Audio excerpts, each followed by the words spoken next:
This is Nonstop Local. Mr. Chair, 63 representatives voted aye, 34 voted no. Ruling of Speaker has been upheld.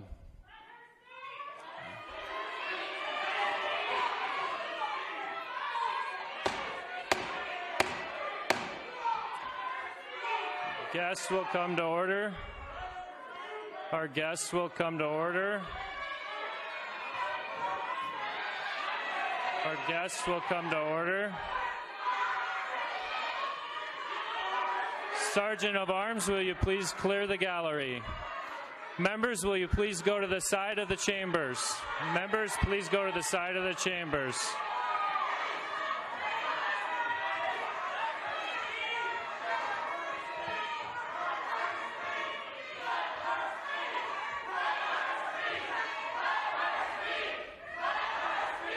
Chaos erupted in the state capitol earlier today after the Speaker of the House, Matt Regier, refused to recognize Representative Zoe Zephyr during the House floor session.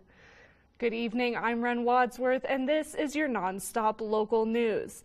The standoff between the House Speaker and the state's only trans representative has continued into its third day. During today's session, things progressed as usual until the second reading of Senate Bill 518, which revises parental rights to increase their involvement in education.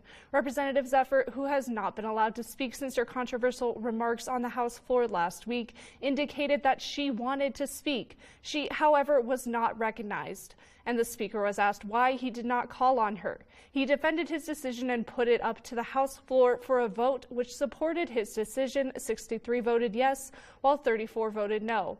At this point, the gallery erupted and SWAT members escorted people out of the chamber. Senate Bill 518 ultimately passed its second reading today with 60 votes in its favor and 39 against. Another controversial bill is being heard today. House Bill 359, a bill banning youth from attending drag shows, was also heard today. Representative Zephyr was not present for the discussion, but we will keep an eye on any developments surrounding this ongoing controversy. And a short while ago, Representative Zoe Zephyr shared this tweet saying she had stepped off the floor to show her support for those who were arrested during the disruption. And we can confirm 7 people have been arrested on charges of criminal trespassing for their participation in the disruption on the House floor session earlier this afternoon. Other legislative developments: House Bill 774 is attempting to revive a change to Montana's 2024 U.S. Senate primary was tabled this morning. This after the amendment previously failed in a Senate bill and was moved over to the House bill as a late addition in its third reading. The measure, previously introduced in Senate Bill 566, proposed that only the top 2 candidates, no matter their party, advanced the November election in the state Senate primary. But that language was added to House Bill 774, short-titled Generally Revised Election Laws, after it was tabled. Most language from Senate Bill 566 was kept the same, but one change was made: the removal of the termination date, meaning the changes would not end in 2025. That's all for now, but we'll have more news updates for you as the day goes on, so make sure to check back in for more. I'm Ren Wadsworth. Thanks for tuning in to your nonstop local news.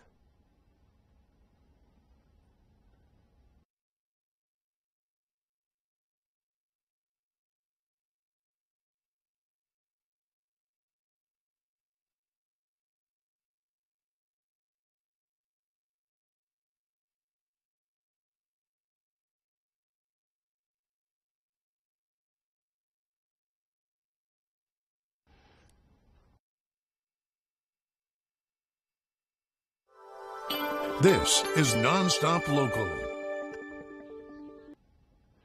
Good evening, I'm Ren Wadsworth, and this is your nonstop local news update.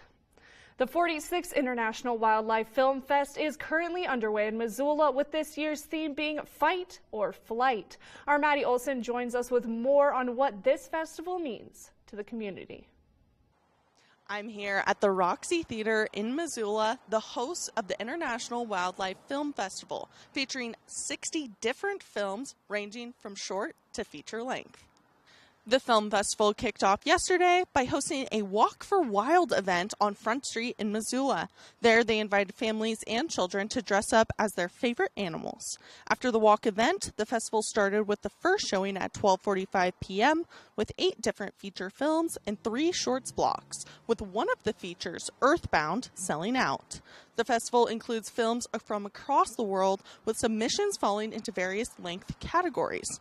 After most of the showings, the filmmakers will be available to answer questions and speak about their experience with the filmmaking process. Awards for the festival come from several different categories, including feature length, youth, short docs, and many others, totaling up to 11 categories. There will be 3 different finalists for the category that will be announced at the end of the week. The festival has already started, but will run in person at the Roxy Theater until Thursday, April 27th. With Nonstop Local News, I'm Maddie Olson. Thank you for that, Maddie. Absolutely adorable. All those kids dressed as animals. Oh my gosh, a dream come true. Now, just outside the city limits of Helena last night, locals around the area were lucky enough to see another showing of the Northern Lights. These images were shared with us by viewers this morning, showing a truly gorgeous sight.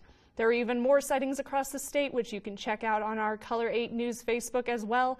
And of course, if you were lucky enough to grab a few shots of these lights, we'd love for you to share them. And you know, I, of course, would love to see them myself, so go ahead and send those in. But that's all for now. Be sure to come right back here in the morning to get your day started with Wake Up Nonstop Local. For one final time, I'm Ren Wadsworth. Thanks for tuning in to your Nonstop Local News.